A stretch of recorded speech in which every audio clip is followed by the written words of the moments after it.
In this week's edition of the Business Review, the story of Supreme Crafts and more. In a workshop where sight gives way to precision, Marlene Taylor's hands replace eyes and her touch tells a story of every grain and groove. Here at Supreme Crafts and more, being visually impaired isn't a limitation, it's a tool used to enhance their trade. Boy, if I could sleep and do it. While me eating lunch sometimes, me eat and work. That's how I love it.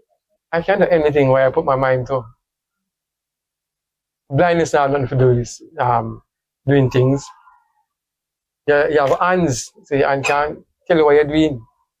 Since the early 1980s, the company has stood as a beacon of opportunity for the blind. Guiding this vision is Managing Director Dinty Davis. Some persons used to work with the Salvation Army workshop at Lyndhurst Road. They were made redundant. They pulled their resources together and decided to do the same thing as a cooperative that they used to do before they were redundant.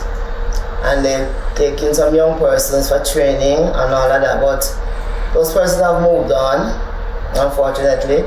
They leave the skill behind that some young persons have taken up.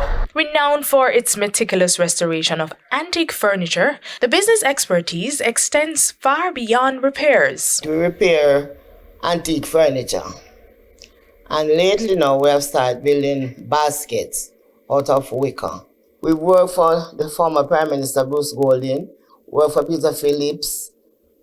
So we have a lot of customers, but the thing about it, if you do the chair so well, you don't expect them to come back for years. But with only 6 artisans on staff, the future of the craft is uncertain. We need succession planning, and no young persons really who leave the school or recently got blind not really moving into this area.